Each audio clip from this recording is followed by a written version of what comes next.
원피스 1162화는 그야말로 혼돈의 소용돌이 속에서 시작됩니다. 갓 벨리 섬 전체가 거대한 전쟁터로 변한 가운데 이야기는 명왕 실버즈 레일리가 여인섬에 선선대 황제 샤쿠야쿠, 즉 샤키를 등에 업고 필사적으로 탈출하는 장면으로 막을 엽니다. 바로 그때 이들의 앞을 가로막는 다른 해적들 앞에 금사자 시키가 호련히 나타나 길을 터주는 모습은 매우 인상적입니다. 시키는 특유의 호탕함을 보이며 다른 해적들을 막아서는데, 이는 단순한 변덕이라기보다는 과거 록스 해적단 시절부터 이어져 온 그들만의 복잡미묘한 관계성을 엿볼 수 있는 대목입니다. 한편 흰 수염 에드워드 뉴게이트는 혼란에 빠진 해적들에게 목표는 보물이다 라고 외치며 그들의 탐욕을 자극해 전장의 방향을 다른 곳으로 유도합니다. 전장의 참혹함 속에서 해군의 영웅 몽키 D 가프는 깊은 충격과 분노에 휩싸입니다.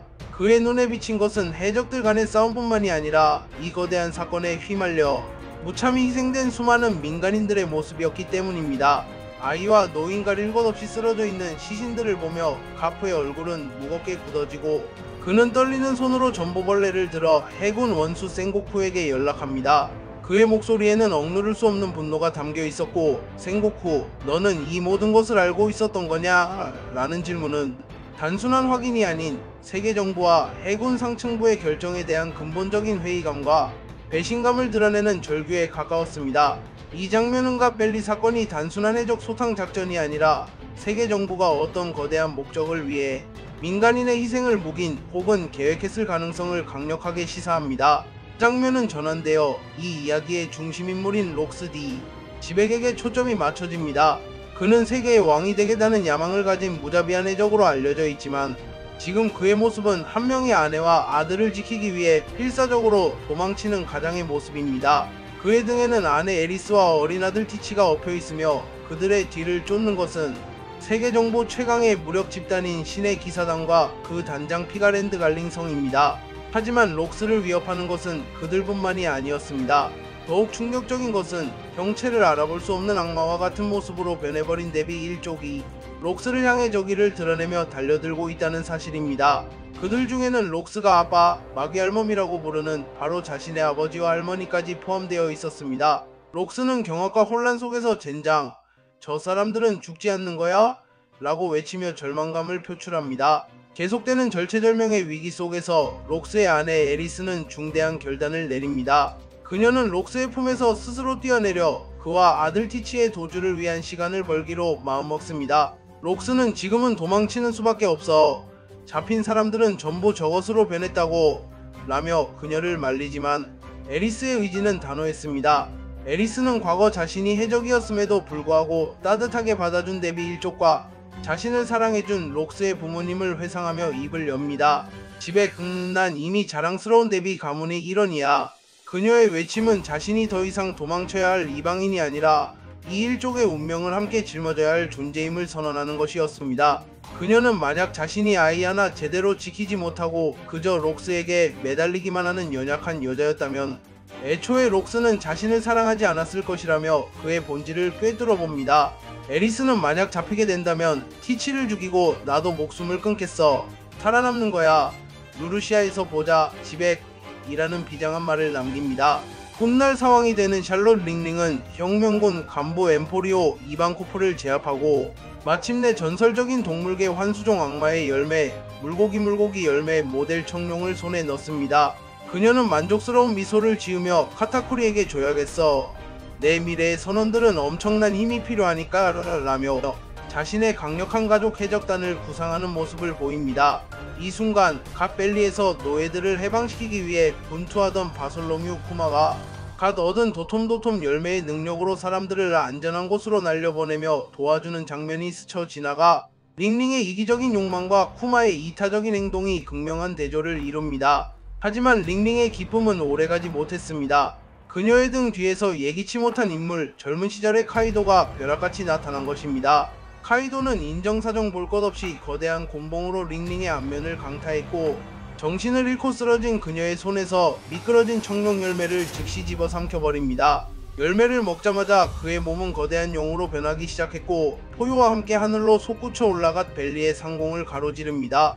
사랑하는 아내 에리스를 떠나보낸 록스는 결국 자신을 막아서는 데비 1족과 마주하게 됩니다. 그의 눈앞에 서 있는 것은 더 이상 사랑하는 가족이 아닌 이성을 잃고 달려드는 끔찍한 괴물들이었습니다. 그는 자기를 죽일 거면 당연히 먼저 죽이겠다고 하지 않았냐며 스스로에게 그리고 변해버린 가족들에게 일갈합니다.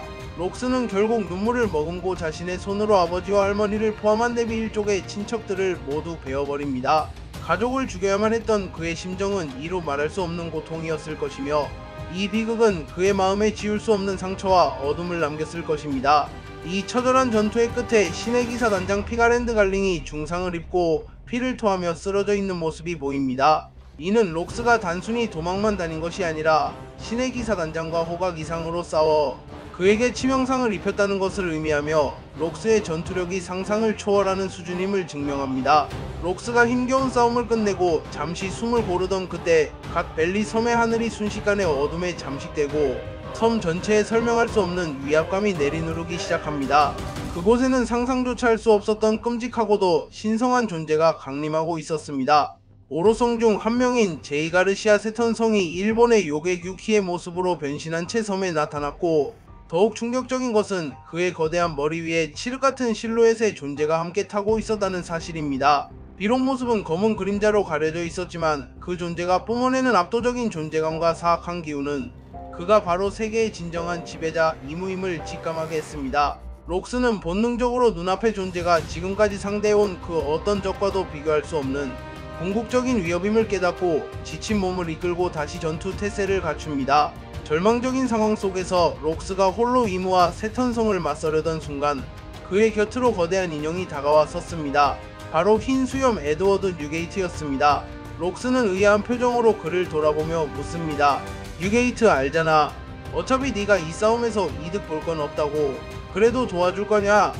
그의 질문에는 록스의 적단이 서로의 이익을 위해 뭉친 집단이며 뉴게이트가 굳이 이 위험한 싸움에 끼어들 이유가 없다는 현실적인 판단이 담겨 있었습니다. 하지만 뉴게이트는 특유의 호쾌한 웃음을 지으며 대답합니다. 괜찮아. 지금까지 술값을 항상 네가 대신 냈잖아. 이 대사는 록스의 적단이 단순한 비즈니스 관계가 아니라 그들 나름의 방식으로 동료애와 유대를 나누었던 순간들이 있었음을 보여주는 매우 중요한 장면입니다.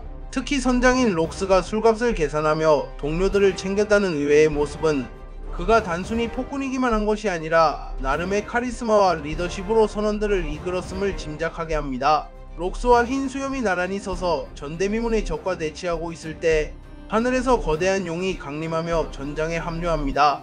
방금 전 링링에게서 빼앗은 열매의 힘으로 청룡으로 변신한 카이도였습니다. 그는 압도적인 위용을 뽐내며 하늘을 날아 두 사람의 곁에 내려앉았고 새로운 힘을 얻은 것에 대한 흥분을 감추지 못하며 외칩니다. 우로로로로, 이걸 한번 보라고. 드디어 능력을 얻었단 말이야. 좀 더 시험해보고 싶어. 갓벨리에 끌려와 노예나 다름없는 신세였던 그에게 용의 힘은 새로운 인생의 시작과도 같았을 것입니다. 록스는 그런 카이도를 보며 유쾌하게 웃음을 터뜨립니다. 잘됐네. 내 녀석이 이렇게 기뻐하는 것도 처음 본다고.